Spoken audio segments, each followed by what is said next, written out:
Hey, before I kick off the podcast, I just want to shout out Next Door Clothing. Next Door, a clothing brand based out of Bondi in Sydney. They're making really nice jeans and shirts and hats. So go and check out their full range at nextdoorsydney.com. They're also artists, so you can go and check out a range of art. They put on rad parties, and I love what they're doing. So nextdoorsydney.com for the full range.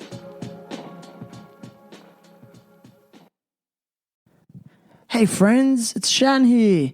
This week I speak with Mr. Luke Cederman. Luke is quite well known for his creative project, the Raglan Surf Report. It's so funny. It's like satirical, observational humour. I guess taking the piss out of pop culture, surf culture, and maybe life in general.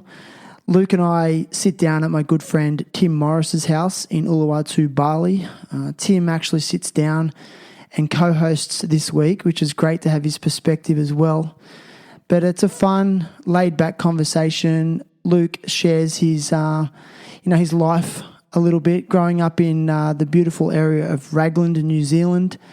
And we make a few observations about life in general, nothing too deep.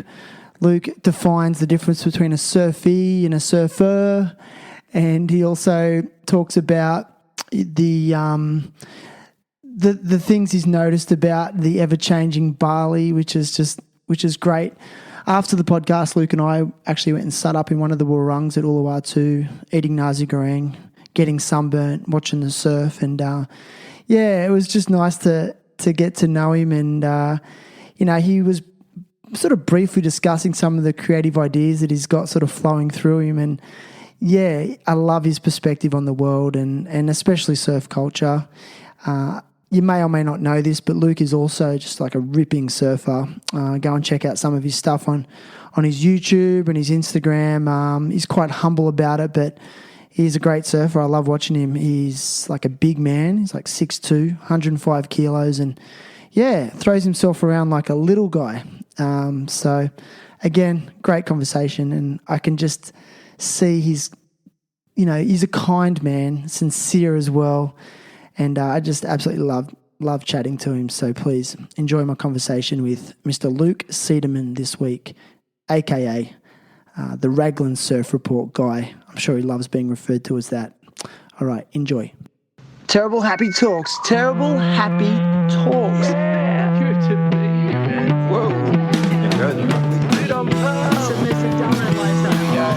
Three, two, one. Alright, let's do this. Mate, I'll tell you what. Some guy asked me last night. I was talking to these people about smoking cigarettes, and I was just like, New Zealand, we're trying to eradicate cigarettes by 2025. And this guy was just like, so they're going to make cigarettes illegal? And I was just like, yeah, that's it. And he's just like, well, what about smoking weed then? And I'm just like, well, it's already illegal. I couldn't believe the guy was asking me this question. He was just like, oh, well, if you, like, what do you smoke then? Like, can you still smoke weed? And it's like, fucking people smoking weed anyway. It's illegal, you idiot. I couldn't believe it. I didn't call the guy an idiot, but I kind of like, I shot him a bit of a condescending tone to make him feel smaller, because he should feel smaller, because he said the fucking stupidest thing I've ever heard. He's go blog in Indonesian terms. Go blog. Yeah. Go blog. Yeah. Is that like stupid? That's a good one. Is that Bahasa Indonesian? Yeah. Balinese. Bahasa. There we go. I'm gonna remember that one. Yeah, it's very handy. Yeah. Do you think you intimidate people with your size? I hope so. In the surf? Well, that's what I'm aiming for, and I try to leverage off that a little bit when I can, but sometimes the disrespect I get from people kind of makes me feel like maybe it doesn't work. The disrespect you get? When do you get disrespect from people? I get disrespected all the time. Just general disrespect, like when you're surfing out here and people just like it's like they don't see you, like you're invisible kind of thing. I noticed that. They just paddle past you, and I don't feel like I'm invisible because I'm like 6'2" and 105 kgs, and I wear a red t-shirt when I'm out surfing, so I just try to be as uninvisible, or as they say, visible as I possibly can. And I feel like it doesn't fucking work, especially out like it's cultural. Cultural. Yeah. Do you the people that can't see you aren't surfers. Right. I think that's what it is. They're surfies. Yeah. Surfies, exactly. They're not surfers. Yeah, and there's a big difference between the two, and I've talked about this before, is that surfers are people who surf. Surfies are people that kind of want to surf. They want to be, sort of part of the culture. They're new to it. Aside from their ability level, how do you define that? Well, you just know. They got no respect. They don't have respect. So you're saying... They'll paddle past you, they'll drop in on you. Yeah. They are just oblivious to what's going on.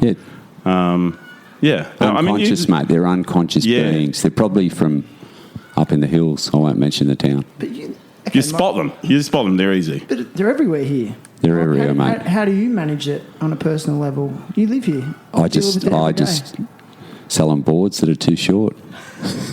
I fucking love that. That's brilliant. Sell them boards that are too short. What's wrong with 24 litres when you're 6'2"? And the good thing is they're going to be coming back too when they realise that their surfing's not improving. Yeah, they buy another one. And they buy another board. Give them 25 litres. Yeah, there you go. What do you love about surf culture? Nothing. No, it's all pretty bad. No, it's all right. No, what do you hate about it? No, I do love it. Like, it's, it is a big community, and wherever you travel, you can always find someone who's a surfer, and you can you've got that common ground with them. That's one of the positive things. I don't know what the other ones are. There must be some. Well, the positive, you know what's good? We got the skaters and snowboarders involved. You think that's a good thing? Yeah, I do, mate. I stopped surfing for years because it was just no respect, too many kooks. And I snowboarded.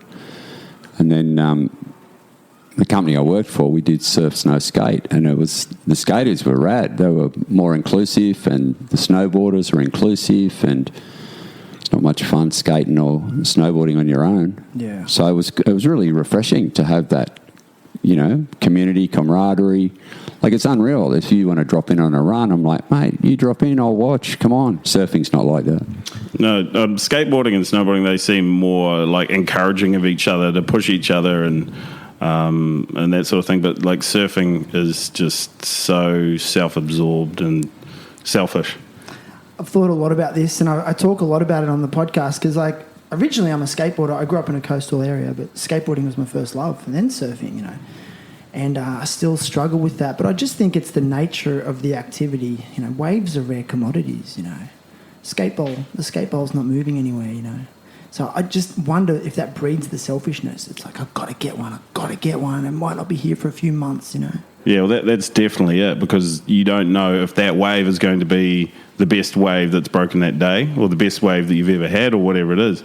But like, if you're skateboarding or snowboarding or something like that, it's never changing. It's the same every time. Sorry, I'm laughing because, like, you may be the biggest sweater I've ever had on the podcast. It's gnarly. Yeah, it doesn't stop. You were talking then and sweat was dripping off the headphones. It's coming from every, I guess what are they called? Pores? Well, they're not really an orifice, but like a micro orifice. It's coming from every micro orifice in my body. And I was just saying before that I feel like I'm sweating from places that I didn't know sweat could come from. That might be good for you, though. You maybe needed it. Yeah. What do you love about Bali, Luke? The food. Oh, how good is it? Just mainly the food. The food's really good. Yeah. Yeah. Like, what's your go-to diet? Are you restrictive on anything you eat? Oh, nah. You're not. I mean, in an ideal world, yeah, but definitely not. Paleo? Nah, no paleo. Keto? Anything that starts with ends with an O. Like, I'm not doing that diet. So paleo, keto, vegano, whatever. It doesn't matter. I'm not doing any diet. It doesn't matter how it's spelt. But no, I'll just eat whatever. But I really like. Is it called Padang? You know the Padang food? Yeah. Muscam Padang. It's local food? Yeah, like I think it's from Sumatra maybe. I'm not sure, but it's delicious. It's good, eh? You just go and pick a whole bunch of stuff. It's got vegetables, you've got a bunch of carb stuff, like rice, potatoes, good, eh? Corn fritters. Yeah, it's delicious. So much flavour. Yeah, it's really good. It's funny, I know people that come here and don't eat the local food. I'm like, you're missing out, dude. What are you doing? Oh, it's crazy. But then in saying that, there is a lot of good Western food here. Like, I've had some phenomenal burgers. Yeah. And, for sure. Yeah, I mean, I came over here with the intention of shedding a few kgs. I stopped drinking piss for about 7 weeks before I came, and I lost about 6 kgs. I was really stoked with that. Why? Why did you want to stop? I just wanted to give it a break. I hadn't done it for my entire life, so I thought, hey, I'll give it a go, and it was awesome. wasn't even that hard to do.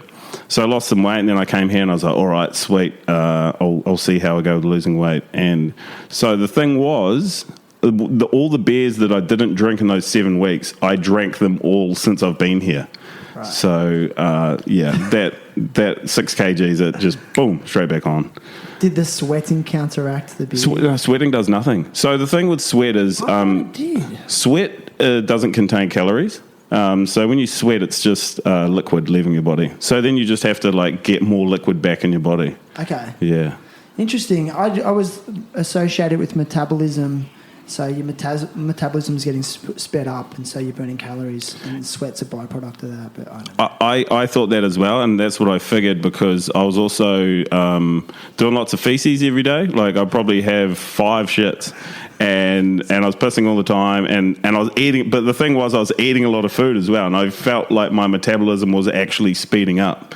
Right. But I was kind of still just fueling my body with like probably too much food, so it was just negating any kind of like weight loss or whatever. It's too easy, hey? Yeah. So what brings you to Bali in the first place? I don't know. I don't know. This place is pretty good. I haven't been here for like 10 years or something, and I really need to come back and go surfing and eat the food. Yeah. And my girlfriend wanted to come over for a month, so she took some time off work, and and we came over here. Epic. Yeah, pretty straightforward. So tell us about the Raglan Surf Report. Obviously, that's funny as shit. It's really funny. Thank you. Well, that's the intent. Can you just give us a bit of a background as to why you started it, how you started it? Is it something? Are you actually doing a surf report at Raglan ever? Did you ever? Yeah, so the name's a little bit misleading because it's called the Raglan Surf Report, which would, maybe you'd lead you to believe that it was a surf report about Raglan, the famous surfing spot in New Zealand. And it's not at all. I started that because I wanted to kind of make a satirical surf report, really. And yeah, I don't know. How did it start? I'm trying to think. Yeah, I don't know. I just wanted to get in front of a camera and like just do something, talk some shit or whatever, and I did that, and then it just kind of morphed into what I don't even know what it is now, but it's I guess satirical. I said it the other day, and it made sense. It was like satirical surf videos that take the piss out of surf culture, something like that. I think, does that explain it a little bit? 100%. Yeah. It. Yeah. Actually, that's what drew me to you, because like surfing most of my life, I just go through these phases. I just get so like frustrated with surf culture and behaviour. Yes. It blows me away. And I kind of feel like you just sum it up pretty good sometimes with the skits and stuff you do. It's rad. Yeah, I try to, and it's kind of, I guess it's a little bit niche, some of it, like it's going to fly over the heads of a lot of people. They're not going to understand the context, but I think for most surfers, they will understand it. And surfies, maybe over the top of a surfy's head, but a surfer, someone who actually has been partaking in the lifestyle and the sport for some years, will probably understand. Yeah. Okay, in the surf, someone dropping in on you is probably one of the most annoying, frustrating, potentially dangerous things. What else really bugs you in the surf in terms of etiquette and behaviour? Well, there was one thing actually that pissed me off the other day was I was waiting for a wave and I paddled for it, and it was a crap wave, so I pulled back. I was like, I'm not going for that. And then some fella, clearly a surfy, was sort of on the shoulder down a little bit, and he'd seen that I'd pulled back, and he must have wanted the wave or something, and then he just goes, ugh. And just when people let out this big kind of like, just this big like, sigh of disappointment. Like you blew it. Like they say, you blew it. I wanted that wave. Yeah. You're a kook. That's what they say. You're a kook. You blew it. And it's all just in that one sound of, Yeah, I've had that a couple of times out here at Ulu's, and it just fucks me off. Yeah. Sorry, can I swear on here? No. Oh, sorry. No, fuck no. Oh, okay. Listen, We'll re-record that bit. Or start again. I don't know, whatever. But yeah, Rewind. that really peeved me off. No, severely peeved. You can swear. I'm trying to be funny, but yeah, everything's been said on here. Someone said the C word the other day. I was like, whoa. Crikey. Really? What, commitment? Crikey. That sounded really Australian when you said that. Oh, it's a good word. It is, isn't it? I think Aussies need to use it more. Yeah, maybe that's what that guy should have said when you pulled back. Yeah, crikey. Crikey. If he said crikey, Crikey. I'd been like, fair enough, man. But when he just goes, Like, it's like, oh, you're a dick, man. Like there'll never be another wave at Ulus. Yeah. Like I'd disrespected him or something. But maybe he just cares. He's passionate. Yeah, but no, he did that with the intent of making me feel shit. You know, I you know exactly what he's doing. I know. So that's the one thing that I've noticed that pisses me off. But I mean, otherwise, apart from that, probably just people that paddle around you. There's all the the normal shit that people do that's just extremely He frustrating. might have been doing breath work, that guy. Yeah, it could. I'm not really familiar with breath work, but I'm pretty sure they do that sort of shit. Yeah. Fully in, Yeah. let go. Yeah. Off. But also, in saying that, the stuff that pisses me off, I definitely 100% do that to everyone else as well. So it kind of balances out a little bit, I guess. That takes a lot of courage to admit where you're wrong as well. Oh, you got to admit when you're wrong. Otherwise, you're a fucking hypocrite. Like if a surfer says, "Oh yeah, no, I hate people that do this and do that and do that," and it's just like, "Yeah, cool, but you do that as well, and you know it." Yeah. You know, so you have to admit it. Mate, Jerry did it the other night on his new film. Can you tell the story about that? Because you put that clip up of that one segment of the Jerry Lopez movie, and I absolutely loved it. So what was Jerry's message there? That new Patagonia film about Jerry Lopez was screened at the Surf Villas the other night, and pretty much, not the opening, but pretty much close to it, Jerry made an apology about dropping in on people since the beginning of his surfing career, and sort of said, I stole waves off people, and it wasn't a very nice thing to do, and, he was a lot younger then, and, competitive and frothing. But it was kind of cool that, he came out and said that and just owned his part in that. And the difficult thing is in the, surfing world to progress and achieve, I suppose he kind of had to do that maybe back in the day or maybe even today. But, he owned up to it and made a global apology, which was kind of rad. Like it's like making an amends or something, And I mean, I love Jerry. He was growing up. I had a poster of him and an idol, and still do. Still, rate the guy. So, but yeah, I thought it was good. I thought it was a good message. Okay, here's a question for either one of you. Maybe you can start, Luke. Do you need to be ruthless in the surf to get good at surfing? Ruthless? No, maybe a little bit. Yeah, pick your moments, maybe. Yeah. Depends on the break. Yeah, it does depend on the break. Like you can go and surf somewhere that's uncrowded, and you're probably going to be fine. But the thing is, when you do surf places that are more crowded, there's usually you do tend to find better surfers, which also push your surfing, which is going to make you better. So if you do want to get a lot better, you need to kind of be competitive. And if you want to be competitive, you have to get out there and kind of hustle for waves. But in saying that, there's probably an alternative to that. I'm not sure what it is because I'm from Raglan, where there's lots of people that I have to fight with for surfing. So, Really? Yeah. What's the local scene at Raglan like? I don't know because I'm one of them, I can't step back and be like, Raglan's like this and like that, because I hear from other people they're like, oh, Raglan's like it's terrible for the locals, and everyone's angry and blah blah blah, and I'm just like, really? I'm like, I've never seen that, and it's just like maybe because I'm just so just caught up in myself, being a surfer, being selfish and self-absorbed, that I don't realize what's going on around me. It's really nice to hear you say that, dude. Because it is. It's a world-class wave. It's one of the premier waves in the region, would you say? Yeah, for sure. And it's pretty special that you are part of that crowd. Oh, it's cool. It's must be definitely nice being able to pick sets off. Yeah, it's awesome. And like all my friends who are from Auckland or wherever, and they're like, oh yeah, I'd like to go to Raglan, but I don't get waves. I'm just like, just come and sit next to me. I shouldn't be saying this actually, but I'm just like, come and sit next to me. Like I'll get you some waves and that, and yeah. Just sit next to JC.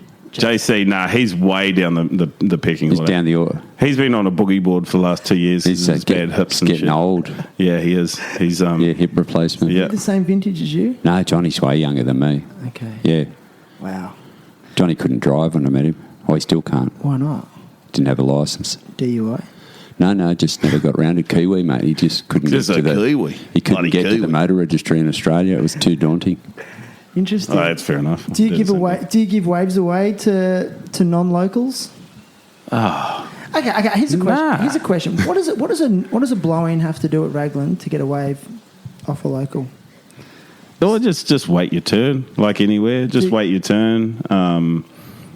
You kind of got to have like a certain level, you know. You have to have some form of ability on a surfboard. You can't just be a learner and go out and think you're going to get like a set wave, just like anywhere really. But I don't know. It's, the locals aren't too. No one's aggressive or anything like that. I shouldn't be saying this. I shouldn't be saying this sort of stuff because then people are going to be like, "Oh, Raglan's real mellow. I'll go there and." Yeah. Change the culture. Yeah, no, that's true. I should change the culture, but then see, that's the selfish part of me that wants like more waves to myself with less people The around. nature of the beast. See, you're just constantly battling, like it's this internal struggle Rare between commodity. good and evil. Rare commodities. Yeah, Really, like, you only get a certain amount of waves in your life. I don't know. And maybe that's what's inside us. Like that's what's driving that. But yeah, but do you need all of them? That's the the big thing. question. And I think Jerry Lopez's amends was a good one. But really, look what it did for his life. He created. He was able to afford a lifestyle beyond most people's wildest dreams through that ruthlessness. Now he's got a good soft top line. Has he? No, I don't know. Now he snowboards, mate. He's a snowboarder now, isn't he? He doesn't even surf anymore. Yeah, well, he surfs. He lives in Oregon. Yeah. He's a very good snowboarder. He's a frother. Yeah. What would you say to someone who paddled out at Raglan on a soft top? Oh, just have fun. Has it ever happened? Oh yeah, it happens. I mean, I actually would prefer that. I'd prefer someone paddling out on a soft top than someone on a under volume shortboard that you've sold them, Why? and then proceed to like throw their board at you when you're surfing. There's a couple of things. There's the throw the board at you. There's the don't know how to duck dive, bail their board, or there's the take off in front of you but don't take off and go over the falls and land on top of you. And if you're on a soft top, you don't have to worry about that because it's soft. Yes. But sometimes I see good surfers on soft tops who just want to have a bunch of fun, have some fun. Yeah, there's people who have like pretty much carved out careers on soft tops. JOB seems to go okay. Ben Gravy. Yeah, Ben Gravy. JOB, like he went the full other direction, didn't he? Like he sort of made a mockery of pipe with his soft Yeah, on his bloody log, Clay Yeah. Marzo, foamy log. Clay Marzo. God, I love Clay. 5'5", Odyssey. Oh, does he surf a foamy? But Yeah, got him one the other day. He came in 5'5". Yeah. Wow. Yeah, and he's as big as you. Yeah, he's a big dude, eh? He's a big boy, sure, bro. He won Padang, didn't he, recently? Yes, he won Padang. Wow. On a soft top. No. That would be a No. feat. That would be a feat. It kind of bummed me out when I seen Jamie O'Brien on a soft top at, a 10-foot pipe because, you have all these Hawaiian shapers who've dedicated their life to the art of shaping a pipe gun. Is it making a mockery of their life's work? Yeah, he goes out there and pisses all over it with a fucking 8-foot soft top. How do you feel about surf vlogging? Surf vlogging. People that make vlogs about surfing. Oh man, I've done it. Haven't you got one? I've made some. Have you? I've made some actual vlogs, like surf vlogs. Me and my mate Billy Stearman did some, and they were a bit of fun. It was just more about, I don't know, just filming some surfing and just talking a bit of shit and all that sort of thing. And then I have recently done some satirical vlogs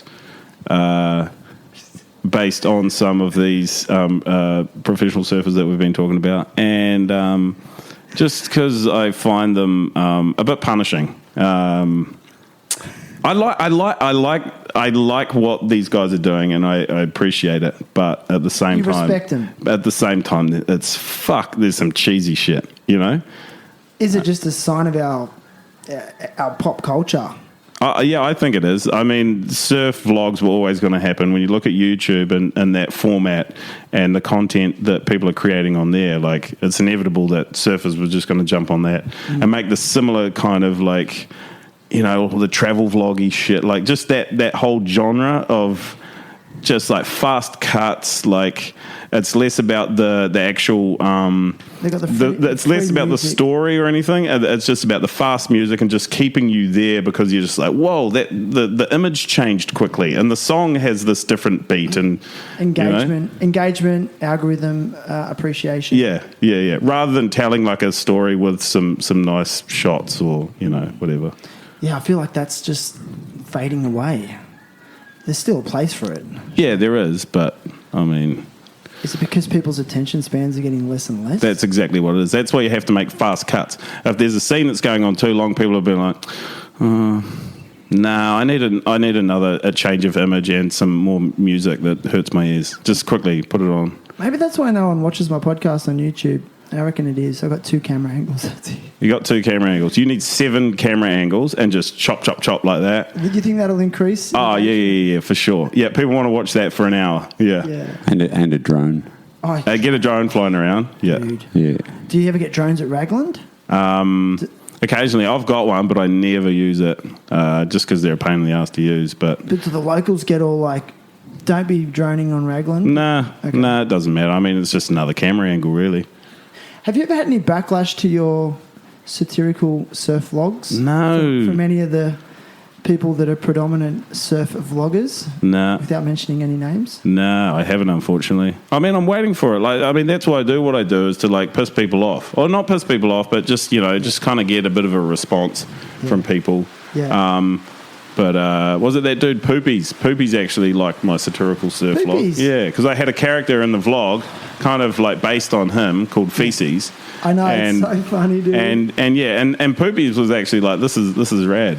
But then recently there was some Hawaiian dude who must be friends with Jamie or something, and he was just like, you're a kook, trying to copy people, blah, blah, blah, and he was all real grumpy about it. And then, I had a little bit of an exchange with him, and then he said, something or other, see you in Hawaii. And then I was just like, get out of here with this fucking shit, you idiot. You know, I was just like, it's just this big, I got a big old dick. You know, I'll fight, I'll punch you. I'll do some punches on you. I was like, cool, man. Yeah, rad. We'll come to Raglan or something, and we'll have a coffee and have a proper discussion like normal people. You know, it's just like, I don't have any time for that shit, man. It's a satirical video on the internet. Like, get over yourself. And it's obviously satirical. Yeah. Like it's... But I don't like explaining to people like the joke or the context or anything. Like, if you have to explain it, like, it just feels like you've lost a little bit. So if someone doesn't get it, then they don't get it, and that's on them. Yeah. Yeah, cool. That's comedy in general. Yeah. Oh yeah, you should never have to explain what you're doing. If someone doesn't get it, they don't get it. Move on.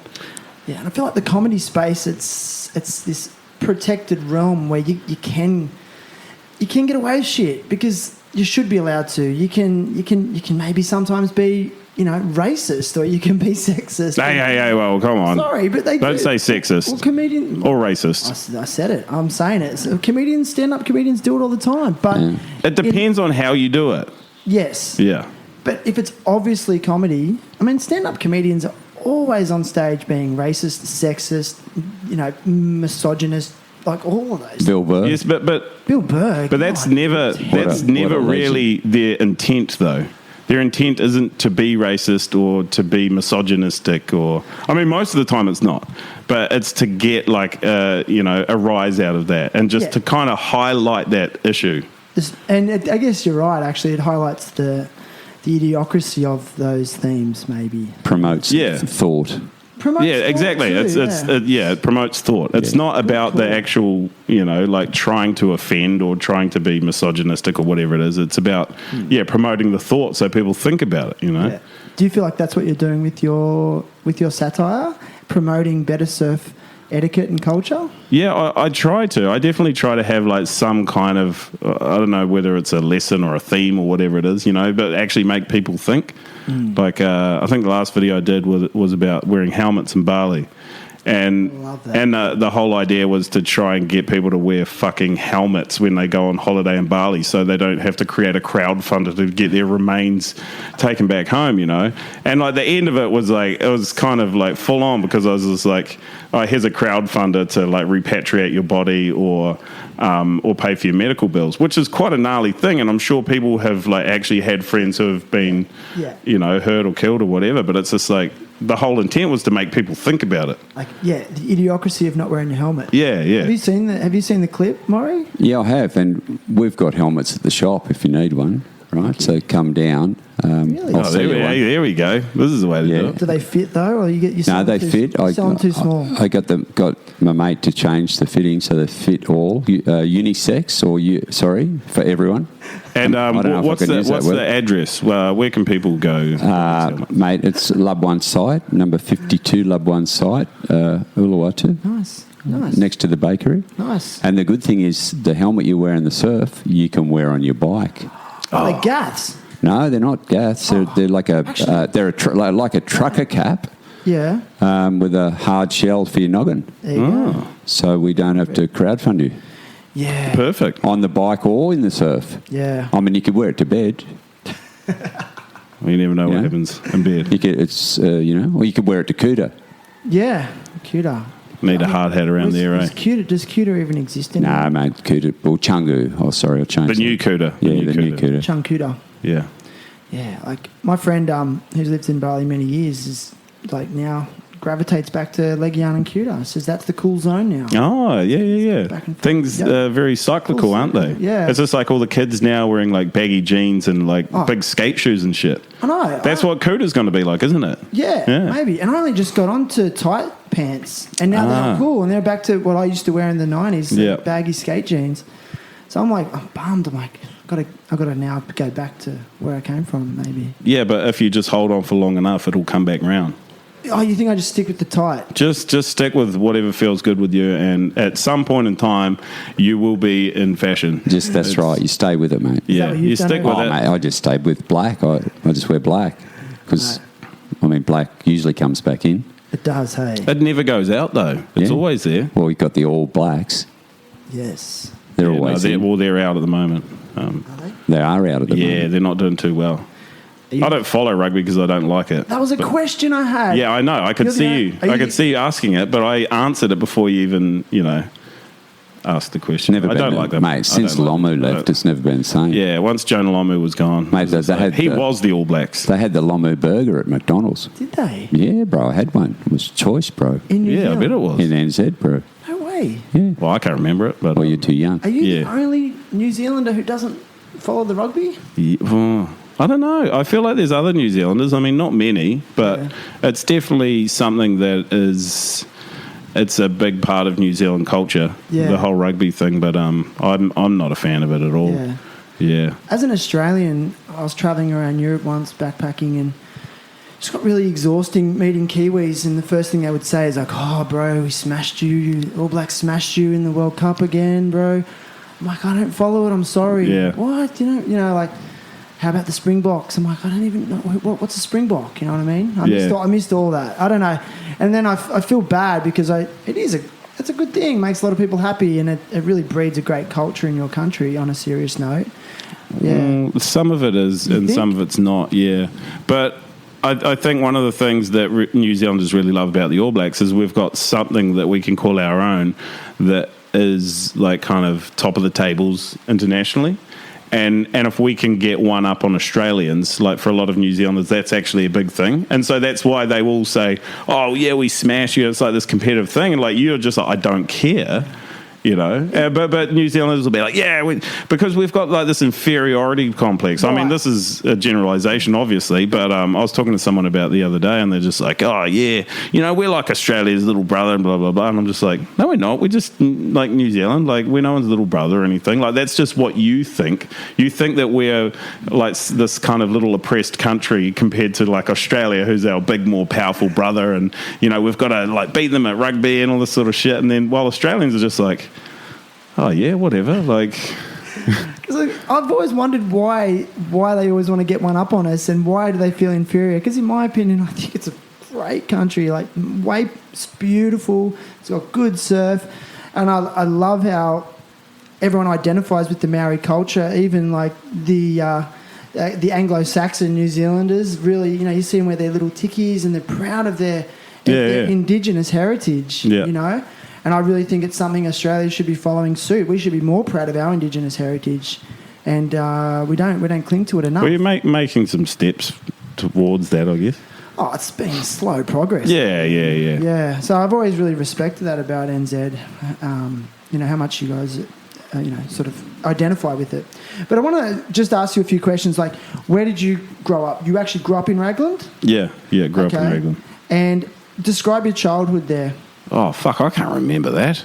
It was pretty much just, it was a small town. There's not much to do. It was just like go surfing, go skateboarding, go fishing, hang out with your mates.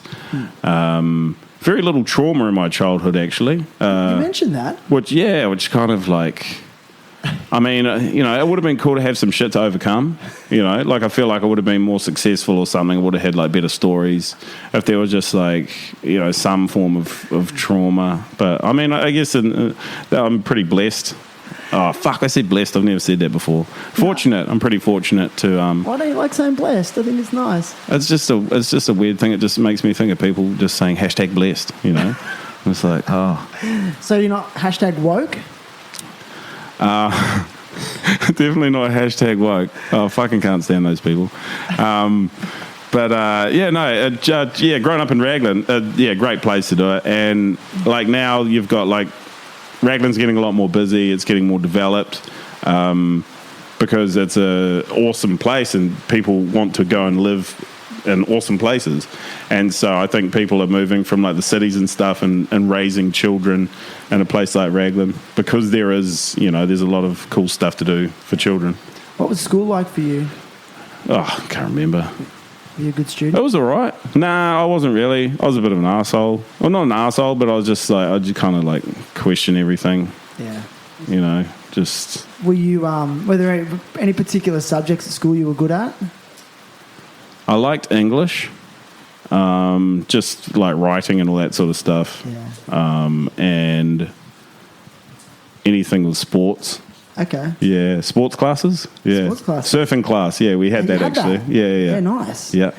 Did you never were asked to play rugby or any rugby league or rugby union or anything like that? Nah. Just because you look like you could be a front rower. Oh, I'm way bigger now, but yeah, I used to be when I was like 14. I was like 5'2" or something. I don't know, just little. And then I had a growth spurt at like 15 or 16 or whatever. Got a lot bigger. But no, I was more into basketball. But no, not rugby. Surfing. Yeah. Surfing kind of just like, that just takes over. Takes over everything. Any competitive surfing? Yeah, I did a little bit of competitive surfing. Not so much international stuff, but on the New Zealand domestic circuit when that was a thing. Like board riders? Yeah, board riders. I don't know. I never really was that good competitively. I didn't have a lot of confidence in my ability. I didn't think I was that good. But then when I got older and recently, in the last few years, I've actually started to like, do well in contests and that because I'm just like, oh, fuck, I surf better than heaps of these guys. They suck. So you're competing now? Yeah. But like domestically in New Zealand, like I'll do one comp a year. Just the one in Raglan because it's like, a 5-minute drive. Yeah, fair enough. Yeah. Wow, man. How cool is it, just having that, being lucky enough to grow up at a place like that, what a gift, eh? Yeah, it's so good. And but the problem is when you live at a place like Raglan, you get really complacent, with your surfing mainly. And so the waves will be pumping. It'll be 3 to 4 foot. There'll be maybe 10 people out and you go down and be like, no, that tide needs another hour and a half. Or like, oh, that wind's, that's 17 degrees off. Oh, I'm not surfing that shit. It's cross shore. Oh, there's 14 people out. Oh, fucking tourists. Just all that sort of shit. You get like that. So interesting. Here's a question though. Did you consciously become a goofy footer, learning how to surf? Like, you got a left-hander at your back door. Did you choose to be a goofy footer? Are you fucking kidding me with this question? I don't know. Is that a bad question? Yeah, because like you're either a goofy footer or you're not a goofy this is footer. what I'm curious a about. goofy footer is more than your stance. Okay. A goofy footer is the way you live your life. It's who you are as a person. It's more than just a stance. And you can see people. You can see people when it's not their natural stance, and you're just like, that person's living a lie. Because I've heard stories of people actually Balinese, Indonesian surfers growing up in Uluwatu, just their elders taught them to start as a goofy footer. Wow. You haven't heard that before? I have. I do know someone in Raglan who's done that. Okay. And I often see him crying in the car park. But he's lived a lie his entire surfing life. So that was the stance that felt natural for you. Well, it just is my stance. It just is. It just is. Yeah. You had no choice. Nah, it is what it is. Are you left or right-handed? Right. Interesting. Yeah, I get that. People are like, oh, so you're left-handed. It's like, well, no. I don't know if there's a real correlation between, being a goofy footer and being left-handed. I think there's actually a correlation between that and genius. Genius. I've heard that. Really? High IQ. That sounds like something that I would make up. Yeah. I'm actually not making it up. I'm not being smart ass either. I've heard that. What, goofy footers got a high IQ? Well, someone who say... Well, they do. I mean, that's obvious. Well, I'm a goofy footer. Yeah. No, and I'm right-handed. Well, there you go. Like someone who, say, kicks a soccer ball with their left foot. Look at you two. Like, yeah, right. That's brotherhood. I'm surrounded That's the brotherhood. by two goofy Wait, what are you? What are you? I'm natural footer. Yeah. I saw you. You seem like a natural footer too. It's the natural way. You give off that aura. It's not goofy. Yeah. That's not quite. Like we connect. Like obviously, like goofy footers and that. But like you can kind of tell natural footers because they seem a little bit more just unsure of themselves. Like a little bit more insecure. Like superior. No, more inferior. Yeah. Would you ever go on a surf trip to the Mentawais with a high proportion of natural footers? I've done it. How was it? Right-handers? It fucking sucks. Every right-hander? Yeah, we surfed a bunch of right-handers, yeah. Yeah. I think there was two goofy footers and fucking 8 natural footers or something. It's just been a week at H2s. Yeah, well, H2s was pretty good, but... I'm no shit. When I've been asked to go on boat trips, I actually ask how many goofy footers... You got to know, yeah. Really? True. Yeah. That's very important. Well, because they're just gonna like I don't want to go left all day, and I don't pig dog barrels very well at all. I always get clipped in the head. No one wants to start a mutiny. Have you been on many boat trips? A few, not heaps, but okay. Enough to just realise some stuff about boat trips that you kind of want to figure out before you even get on the boat. And that one is the ratio of goofy to natural. Yeah, it's interesting. Yeah, so after your school days, did you go to university? Oh, kind of. I went and studied film for like 2 years or something. Yeah, and then just like some of the tutors and stuff were like full blown douchebags, and I was just like, I don't really want to be in any kind of industry where the people are like this. That's unavoidable, though. I know it's unavoidable, but I was only young at the time, and I was just like, oh, I'm not really into this. Even though I loved like filmmaking, but I just kind of got put off a little bit by that. And then also I wanted to like go surfing, so that yeah, interesting. Gets in the way. What motivated you to even attempt a film course? Was it because you would like to make surf movies, or were you thinking more in a different creative realm? No, I think I've just always liked making like little movies and stuff. Yeah. So I kind of wanted to get into that. Yeah. And I mean, less about like making surf movies, because I mean, surf movies is basically just like get a popular song, put a whole bunch of clips together of someone surfing, and then press export. Yeah, true. Yeah, well, it has been in the past anyway. But yeah, I get it. What would you regard as some of your favourite surf movies over time, though? You got any personal faves you can think of? There's a lot. I really like all the early Taylor Steele movies. Yeah. Same. What were the really good ones? Loose Change was really good. I like that because it had the mixture of like skits and stuff in there with like really good surfing. Yeah. Some of the old Billabong ones. I remember like Sick Joy and I can't remember the name of the other one. What about you, Maury? What comes to mind when you think of favourite surf movies? 5 Summer Stories, Okay. but that's for the old guys. Okay. Nice. Jack McCoy made amazing films over the years. I think he did. Was it Blue Iguana? Was it Green Iguana. Green Iguana? Sorry, Blue. Yeah, that was really good. G-Land. They made a lot of it. Green Iguana, and then G-Land with Luke Egan and stuff. yeah, Australian music. I think behind that was Celibate Rifles and some other. Sick. Yeah, his films are really good, like good soundtracks, Yeah. like just everything, the way he put it together. But I always liked snow films. Okay. I don't know. Or skate. It seems to be. I mean, it's changed a lot. They were more dynamic. Yeah. Okay. I think more happening. Yeah. But I mean, I like them all. They're all pretty amazing. Difficult to For sure. swim with a camera and do all that stuff. But I don't know. I saw a guy down at Canggu the other day. He was having his first surf he's ever had in his life, and he had a camera. He had his GoPro out there, holding it in his hand while he was learning to surf.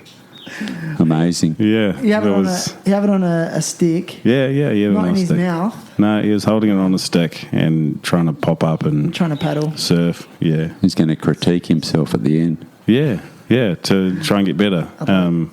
Saw a couple of shuckers at the camera. Having a good time. Probably had it on the helmet when he drove off. You know what's funny though? Oh, sorry to cut you off. No, you're good. Yeah, a few months ago when I was surfing, just like got some soft tops and had a paddle at really small, the beginner wave at Padang, with a friend of mine who's learning how to surf, and I hadn't really been in a full beginner lineup for a long, long time, and I must admit it was dangerous as hell, but a lot of people are on soft tops, some people on normal ones. But it was a really good reminder to be around that stoke. I could feel the stoke. And I was watching a few, they had some surf coaches, and the surf coaches were pushing me in, and I just would see that look they were getting, and I just was like, I need that reminder, like really, like it's just nice to remember that that's what it's all about, that stoke, So. You do find that, though, when you are around people, even just talking to people who have just recently started surfing, they're just so ecstatic about surfing and about kind of being part of it. Yeah. And you totally forget that. You get so jaded, as someone who's been surfing their entire life, and you kind of take it for granted. But I always think, I would love to go back and just start surfing fresh, just learn it again, because I reckon you get far more enjoyment and satisfaction out of being a learner surfer, because basically every day you can get like really high quality waves for your level. But when you get to a certain level, you become a good surfer, the bar's set so high that it's hard for you to reach that kind of level of happiness and stoke that a learner gets surfing shit waves. Yeah. So, it's so much harder. Like, people say, I must be good being a good surfer. And it's like, fuck. Kind of. It also sucks, because you have to really get, like, high-quality waves and go and have a really good surf to get that same kind of enjoyment out of it. Yeah, like dopamine shot. Yeah. Yeah. It is. It would be frustrating. So I'm getting a lobotomy next week. Yeah, I see what you're saying, but like, I don't know. I just keep trying to remind myself to be more tolerant.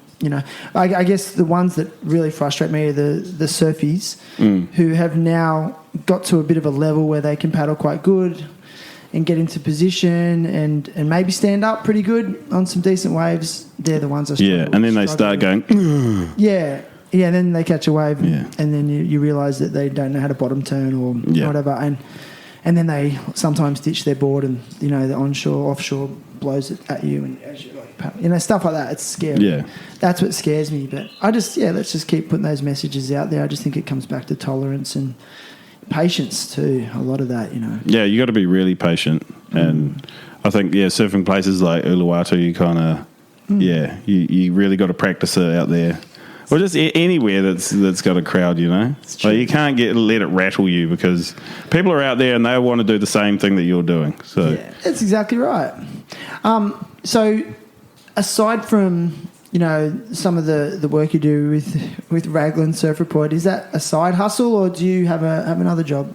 Do you work? No, that's pretty much like my main thing. So I'm just always just trying to grow that and Yeah. get it bigger. Yeah, amazing. Cool, yeah. Have you ever been involved in any other professions other than surfing? Nah, not really. Just boring shit stuff. Yeah, okay. Yeah. I mean, have you ever made an income from surfing, like free surfing or anything like that? Yeah, I did, like, I don't know, 10 or so years ago. Yeah. Yeah. I got on some surf movie, and then Volcom started paying me money because I was like, well, I had a bigger profile, but then that kind of stopped because I lived in New Zealand, and it's just hard to do anything in New Zealand. Because the industry's small there. Or there's no industry. There's no industry. Nah. Yeah, interesting. Yeah. Yeah, it's cool. I mean, it's got to be one of the hardest things to make a living out of, really, surfing, skateboarding, that stuff. It's so hard. But I want to talk about some of your clips about being a free surf coach. Oh, yeah. Free surf coach. Yeah. Like, what inspired that? Like, it's a piss take. Well, just taking the piss out of coaching and free surfers. Are you taking a piss out of actual people that make a living out of free surfing? Oh, I guess so. Yeah, probably. Is it jealousy? Hey? Is it jealousy? Yeah, because I got no hair. If I had hair, I guarantee you, I reckon I would be a pro free surfer. You reckon? Yeah. If I had your hair, man, shit, it'd be game over for everyone else. Mate, it'd be on. Yeah. But we've all got very nice beards. Yeah, but the beards don't cut it. The You beards need don't hair cut to it. go with the beard. You got to have hair. It's all about having the hair. The hair is where all the marketability lies. You reckon? Yeah. If you can do like a decent top turn, an air reverse, you got to be able to do air reverse.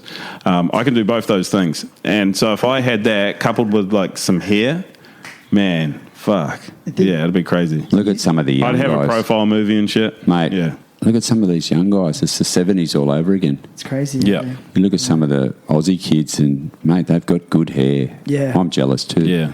I was always very self-conscious about my stature and hair. But then, like, thank God for Kelly Slater. Like, short, bald guys.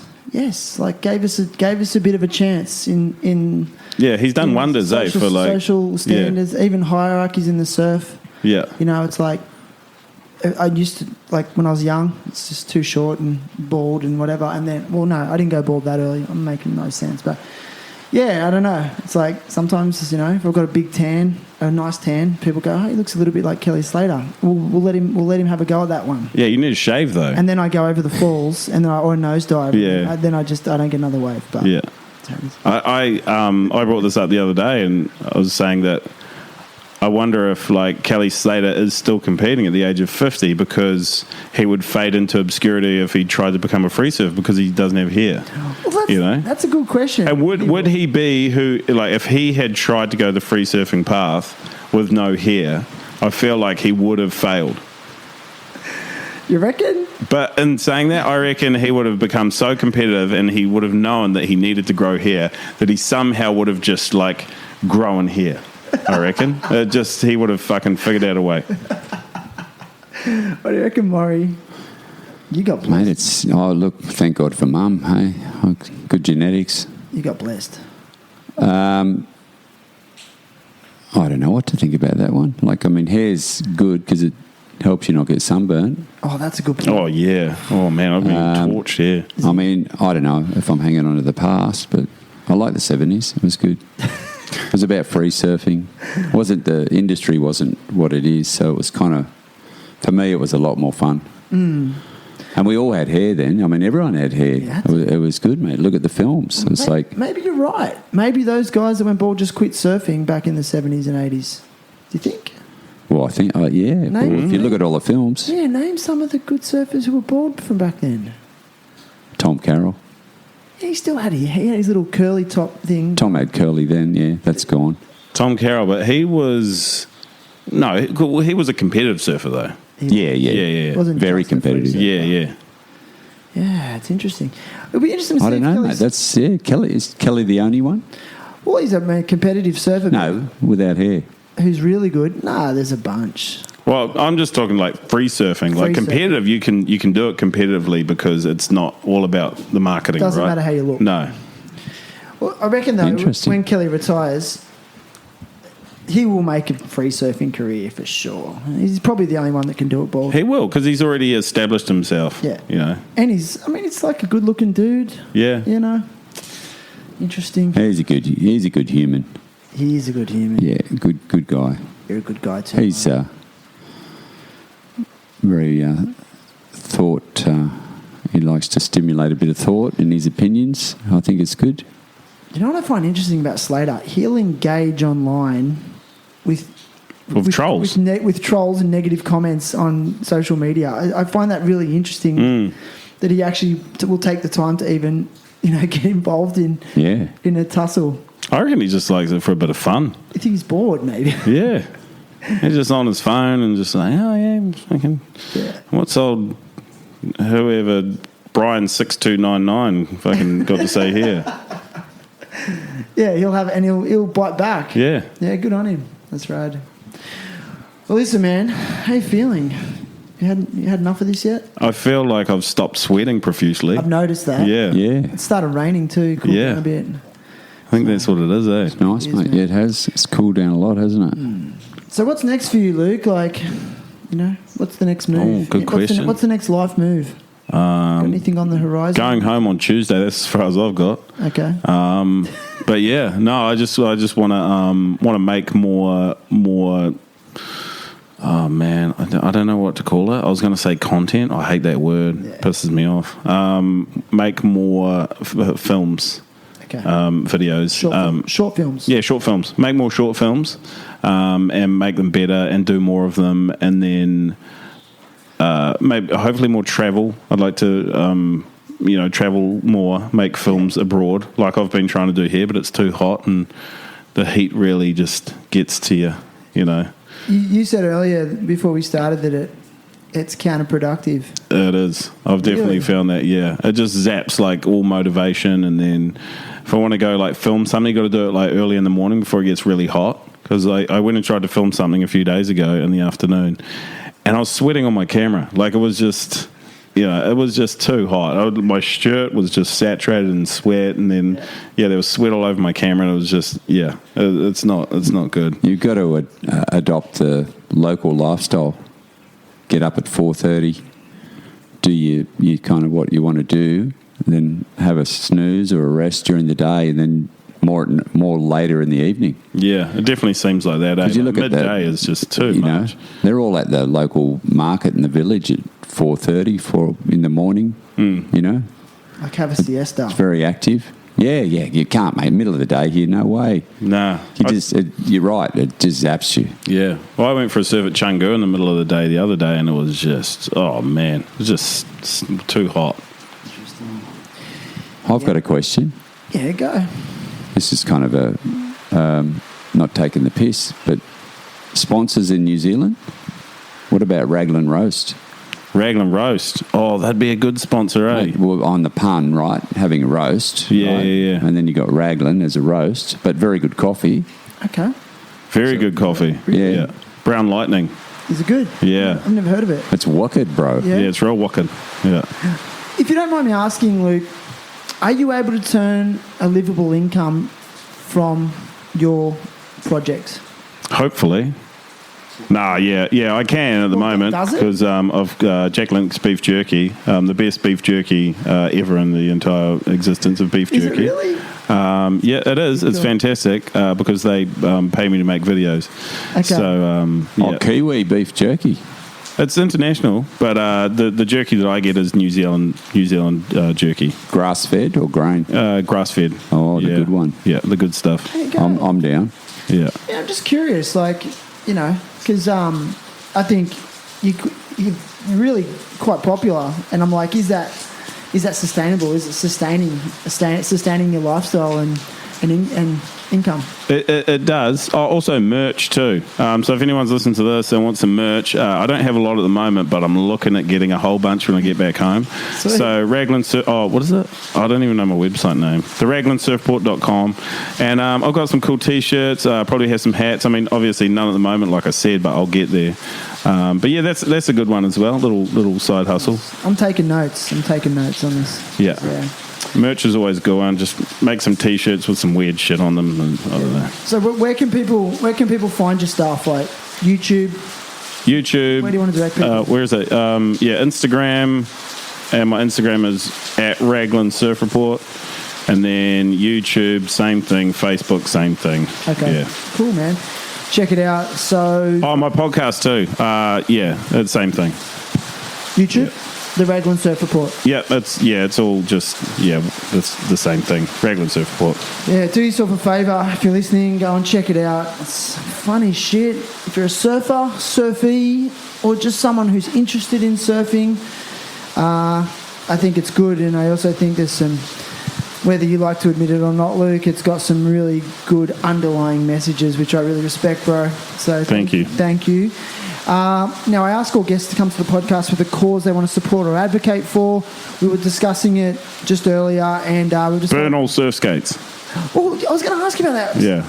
You hate surf skates. Are you telling me that a surf skate's not going to make you better at surfing? Nah, it's not. Just get a normal skateboard like a normal person, because that's how everyone who surfs really good now learnt how to, practice their surfing. You look at John Florence, Julian Wilson, like there's a whole bunch of guys who are great skateboarders and phenomenal surfers. Jay Adams. Yeah. Or, seriously though, just Dog a down. normal skateboard. None of this wobbly truck shit.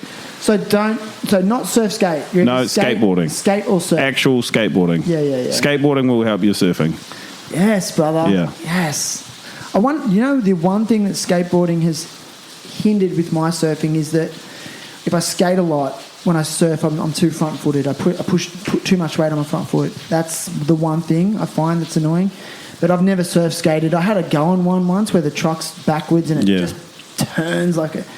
And I seen a guy riding one in the bowl the other day at Uluwatu, and I just was like, "You're going to break him." Yeah, it's an ankle roll waiting to happen. It's not if but when. Oh man, I love that clip with the Joe Rogan appearance. Oh yeah. Fuck, that was funny, dude. I laughed my ass off because when I first started watching, I was like, "Oh, was he on Joe Rogan?" Because you did the backdrop so. Hey, yeah. Legit. Have you seen that, Maury? Yeah, I saw it. It's very good. Yeah, you were like, "Yeah, made all my money off surf skate tutorials." It was brilliant, bro. Fuck, so funny. I'll do some more Joe Rogies. Joe Rogie. Do you like Joe Rogan? Oh, I like some of his guests. He's bald. Yeah, he's bald. He's got, some of his views are all right, some a bit fucked, but Yeah, he's entertaining. you're not a disciple. No, not at all. Well, listen, like I said, I always like to advocate for a cause at the end of these podcasts, and this week we're going to advocate for Sungai Watch. They are cleaning up the Bali rivers through their barricades that they make. They stop all that plastic and shit going into the ocean, and then they get that stuff and they process it into a reusable commodities that like paneling and a variety of other things that I don't have the time to mention. But go to sungaiwatch.com, see if you can donate or volunteer and help them clean up the Bali rivers, because that actually cleans up the Indian Ocean at the same time. They've also branched out into Java as well, and they're getting bigger and better.